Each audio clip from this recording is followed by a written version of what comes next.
Salut tout le monde, c'est Théo, j'espère que vous allez bien, j'espère que tout va bien chez vous, moi ça va super bien, on se retrouve pour une nouvelle vidéo comme vous pouvez le voir sur ce nouveau logiciel, ce nouveau Photoshop, la version 2012 de Photoshop 16.6 du coup, version nettement améliorée avec beaucoup de fonctionnalités qui débarquent. Donc alors vous allez me dire effectivement elle est sortie il y a assez longtemps quand même, mais j'ai pas vu de vidéo sur YouTube qui expliquait toutes les nouveautés qu'il y avait et comment s'en servir et à quoi elles servaient surtout. Donc j'ai décidé de faire ça, un tuto complet, très complet, en vous expliquant toutes les nouveautés, etc. Tout ce qui a été inclus et pourquoi et comment les utiliser et à quoi ça sert surtout. Donc avant tout, je vous remercie pour tous vos messages, effectivement, 600, bientôt 600 abonnés, je vous remercie, et puis voilà, je vais essayer de m'appliquer dans cette vidéo, je vais rajouter des petits bandeaux, etc., des petits trucs sympas. Je vous laisserai avec ma nouvelle outro en fin de vidéo, vous verrez ça, vous me direz dans les commentaires ce que vous en pensez, et puis voilà. Alors, on va tout simplement déjà démarrer Photoshop 16.6, hop, avec une belle icône déjà. Et déjà, directement, on a une superbe boot logo en quelque sorte, voilà, avec des espèces de splatters sur le côté. J'ai trouvé ça pas mal, parce que c'est des petits trucs, mais ça compte honnêtement pour moi. Quand tu démarres un logiciel, bon, c'est pas obligatoire, voilà. On arrive directement sur Photoshop 16.6, et qu'est-ce qui frappe directement, c'est le thème. Alors tout simplement le thème, le visuel de Photoshop. Donc l'interface est composée en 4 skins que vous pourrez changer à tout moment. Donc en fait au début elle est un peu moins noire que ça, je l'ai changé le skin, je l'ai mis en plus noir parce qu'il y a possibilité de les changer simplement en se dirigeant dans édition, préférences, et vous allez dans interface, voilà. Et puis vous aurez accès à 4 panels de couleurs, voilà. Au début normalement c'est le par défaut, voilà, moi j'avais mis comme ça. Vous pouvez retourner sur l'ancien Photoshop qui était quand même plus blanc que ça, il me semble, ouais non ça devait être ça, ouais, ça doit être celle-ci. Donc vous choisissez n'importe laquelle, hop, nous on va garder celui-là, mince, j'ai fermé, j'aurais pas dû, ceci. Donc dans ce même préférence, dans ces préférences là vous pourrez maintenant, c'est une nouveauté, dans la gestion des fichiers, vous allez pouvoir enregistrer automatiquement votre travail toutes les 10 minutes, donc vous changez toutes les 15, toutes les 30, quand vous faites un speed art ou un truc qui est assez long pour éviter de perdre toutes vos données dans des crashs de logiciels, etc. Bon, ça m'est pas arrivé souvent, mais c'est vrai que c'est rageant quand on a ça, et enfin c'est arrivé à la demande de la communauté, oui, parce que Adobe avait fait une demande, et c'était ça qui était revenu le plus souvent sur les forums, tout ça, les gens demandaient un enregistrement automatique des données, et donc c'est arrivé, voilà, vous pouvez mettre non, ah si, vous pouvez être 5 minutes, vous pouvez le décocher si vous voulez, voilà. Donc moi je laisse à 10 minutes, c'est sympa, au moins on perd pas son travail, on perd pas son boulot, donc c'est sympa. Donc déjà, ensuite, je vais juste choisir un fichier, hop, à importer, donc tac, on le balance dedans, voilà, donc c'est juste un petit exemple au cas où. Alors, donc ensuite, déjà la barre propriété qui est revenue, là, la barre propriété, donc c'est tout ce que vous allez pouvoir gérer vos outils, donc chaque outil va pouvoir être géré avec la barre propriété. Donc là il n'y a rien parce que voilà, j'ai rien fait, mais vous allez pouvoir gérer chaque outil, c'est-à-dire les pinceaux, etc., toutes les propriétés de chaque outil, même avec les tablettes, etc., vous verrez, c'est sympa. Il n'y avait pas ça, il y a l'historique toujours, on peut toujours modifier son historique.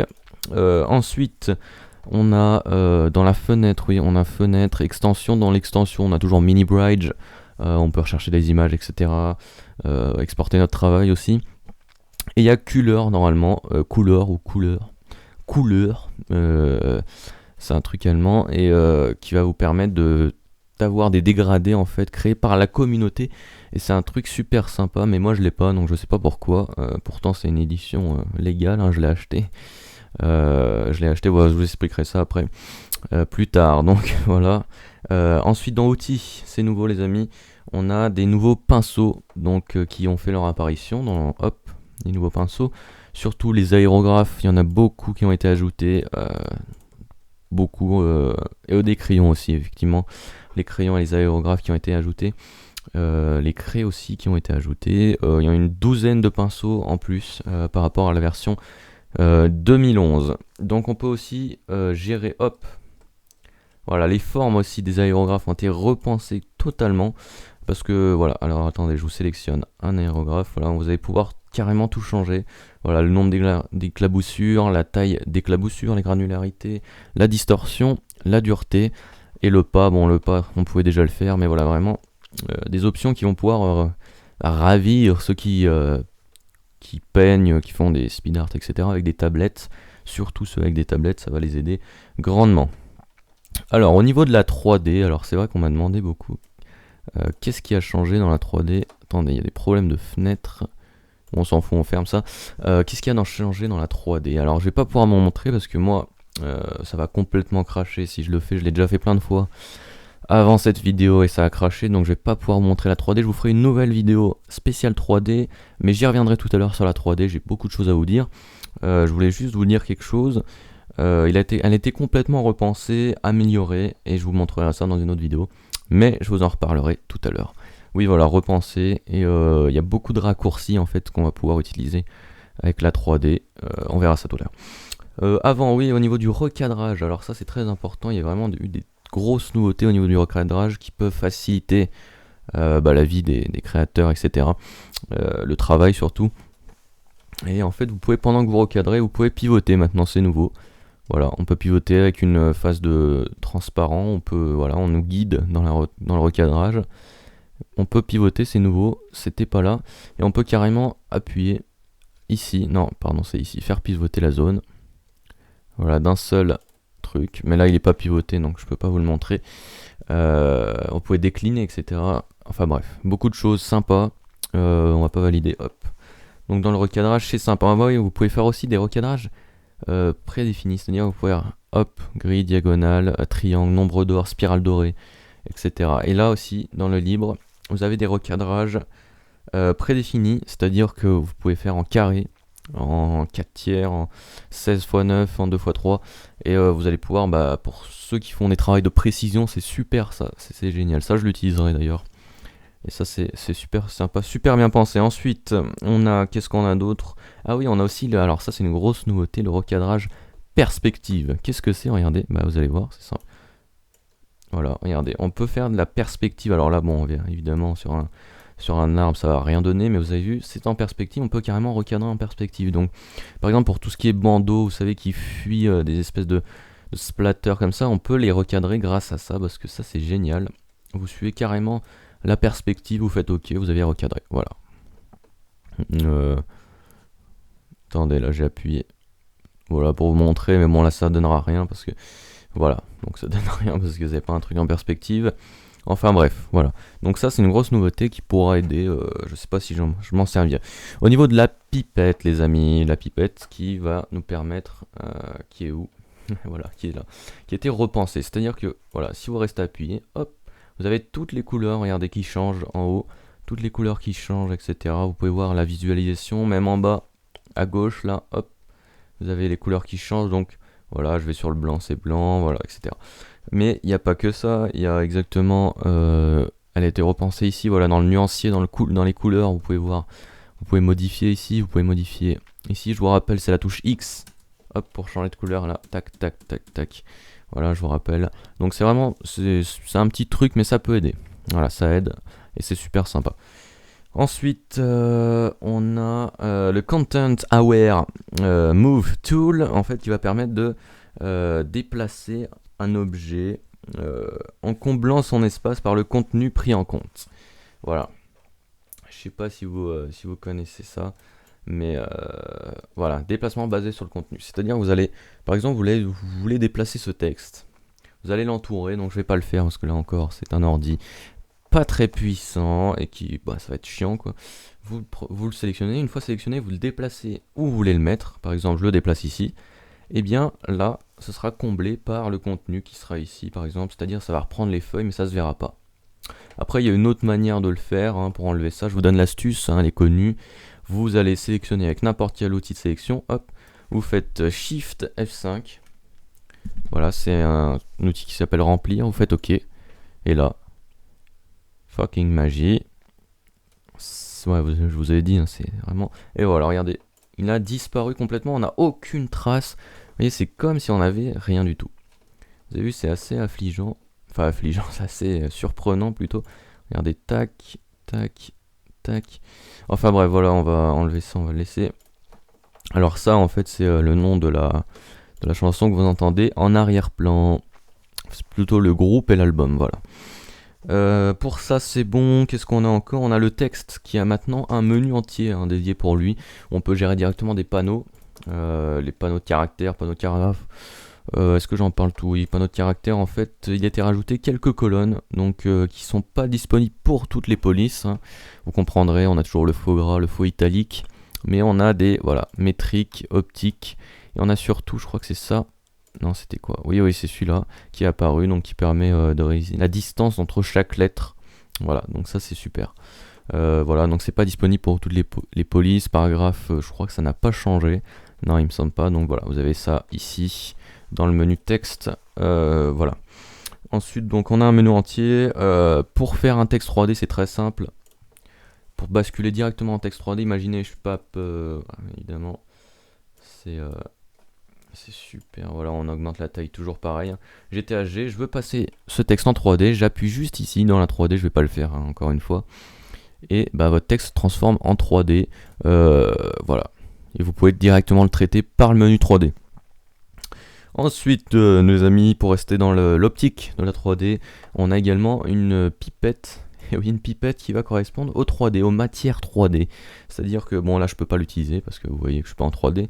Mais si vous êtes en 3D, vous allez pouvoir utiliser cette pipette qui va pouvoir, par exemple, si vous avez des choses en 3D, en profondeur, et ben, vous ne pourrez pas le faire avec la pipette normale, mais avec cette pipette qui est arrivée, vous allez pouvoir le faire et ça, c'est génial. On a également le pot de peinture en 3D qui va pouvoir nous permettre de remplir ici, outil dépôt de matière en 3D.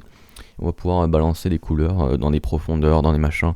Et ça c'est génial, je vous expliquerai comment utiliser ces choses-là. Dans une prochaine vidéo, je vais faire une espèce de série en fait. Après tout ce que je vous ai dit, bon on va pas tout montrer dans des petites vidéos, tout ce que je vous ai dit, parce qu'il y en a des millions. On va faire les plus gros, voilà. Ensuite, qu'est-ce qu'on a? On a eu l'arrivée des nouveaux flous dans les filtres, dans les atténuations, c'est là-dedans. 3 nouveaux flous qui sont arrivés, donc le flou de profondeur de champ, voilà, donc c'est-à-dire vous allez baser votre flou, voilà. Donc là, il y a déjà un flou, donc ça marchera pas. Vous allez balancer votre flou au fin fond, voilà, dans la profondeur, et ça va le régler tranquillement. Mais là, en fait, il y avait déjà un flou, donc on peut pas le voir. Mais voilà, donc c'est un très bon outil, franchement ils ont bien bossé sur les flous. On a également, dans les autres flous, on a un flou de diaphragme, ou diaphragme. Un diaphragme, comment on dit ça?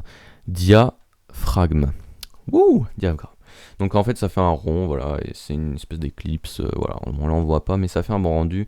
Ça floute le texte, vous pouvez bien sûr régler la puissance du flou ici. Nous on annule, et bien sûr le flou que j'ai utilisé, c'est avec ça que j'ai fait le flou, c'est hop, atténuation, inclinaison, décalage. Donc vous allez pouvoir placer votre flou, voilà, avec ces barres là. Donc regardez, moi je l'avais mis en haut là, mon flou. Vous pouvez régler flou 0 ici, hop, vous avez vu, donc c'est super, je l'avais mis en haut, et là en fait ça ne floutait pas, bon là ça le floue, voilà. Je l'avais placé en haut, voilà. Donc c'est vraiment des bons outils, ça fait un bon rendu, regardez, c'est avec ça que je l'ai fait, avec inclinaison, décalage, vous avez, là c'est flouté, et là non. Ça fait une espèce de profondeur, c'est pas mal, j'aime bien. Alors aussi par les sélections, par exemple je sélectionne un truc, hop, voilà, je fais une sélection, et bien vous pourrez directement rendre cette sélection en 3D, avec nouvelle extrusion 3D. Et ça vous rendra uniquement la sélection que vous avez fait en 3D, ça fera un cube en fait, avec cette image, voilà. En 3D avec de la profondeur, tout ça. Voilà, c'est sympa, c'est vraiment sympa. Au niveau des tracés, on peut directement maintenant créer un masque vectoriel, en cliquant juste ici, voilà, très simplement. Avant il n'y avait pas, bon avant il fallait juste appuyer là et faire masque vectoriel, bon, c'est pas un grand changement, mais c'est toujours ça. De prix, on peut carrément maintenant avec Photoshop créer un PDF maintenant dans on peut carrément faire une présentation PDF. Voilà, donc ça c'est génial. On va pas le montrer, mais peut-être je le montrerai dans un tuto. Je vais faire une série, je vous ai dit 16-6 avec toutes les astuces. Vous me direz ce que vous en pensez dans les commentaires, si ça vous plaît ou non. Ok, ensuite, il y a, oui, nouveau, l'arrivée, le montage vidéo, ça c'est génial, c'est l'une des plus grosses nouveautés. On peut carrément intégrer un son maintenant à la vidéo. On peut la couper, la ralentir. Quoique je sais pas, c'est une sorte de Sony Vegas en fait. Intégré à Photoshop, bon c'est bien sûr c'est beaucoup moins performant, mais il y a le strict minimum. Donc on peut faire un texte, on peut faire des transitions, on peut couper, raccourcir, etc. Accélérer, ralentir, je crois. Il me semble bien, hein. Voilà, donc vous pouvez faire des effets pas mal, hein. J'avais vu des vidéos sur internet, vous tapez montage Photoshop CS6, montage vidéo Photoshop, et ça fait des trucs pas mal, honnêtement. Bon, c'est pas du Sony Vegas, mais c'est pas mal du tout. Et puis ensuite, on peut. Voilà, il y aura aussi une chronologie, hein. Quand vous ferez votre truc de montage, là, il y a une chronologie. Comme dans Sony Vegas, vous pouvez voir tous les événements, c'est-à-dire à quel moment arrive cette vidéo, la transition où elle est, etc. Vous pourrez régler. C'est comme dans Sony Vegas, on appelle ça un timeline. Voilà. Et puis voilà, je vous dis les grosses nouveautés de Photoshop. J'espère que ça vous a plu, les amis. Je pense que c'est à peu près tout. On fera une série pour illustrer toutes ces nouveautés.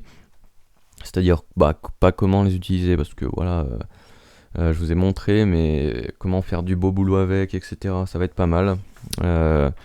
En tout cas, voilà, je vous remercie vraiment pour tous vos messages. Les 600 abonnés bientôt. Je veux pas m'avancer, mais il en reste 2, voilà, avant les 600. Et puis voilà, et puis tous ces messages, etc. Des grosses séries qui arrivent. Et je voulais remercier Links to Mars, de Mars, ou je sais pas comment on dit, mais merci à toi parce que j'ai pu obtenir Rayman Origins grâce à toi. Je vais te le montrer, hop, il est là. Bon, c'est l'ISO, mais voilà, je vais pas tout vous montrer, il est là. Et je vais faire une vidéo dessus justement pour vous. Alors, je sais pas si vous intéresserez à une espèce de série dessus. On ferait chaque fois un niveau sur PC de Rayman Origins, ou alors vous voulez un autre jeu, dites-moi tout dans les commentaires si vous voulez que je fasse un jeu en particulier. Voilà. Allez, je vous remercie de m'avoir suivi, écouté, et puis n'hésitez pas à partager la vidéo, hein, si elle vous a plu, c'est utile, hein, ça apprend beaucoup de choses. J'espère que vous avez appris beaucoup de choses. Allez, je vous quitte sur ma nouvelle outro, dites-moi ce que vous en pensez aussi dans les commentaires. Vous avez du boulot, ça c'est sûr. Allez, salut tout le monde, time to dream, salut, je vous aime fort, salut.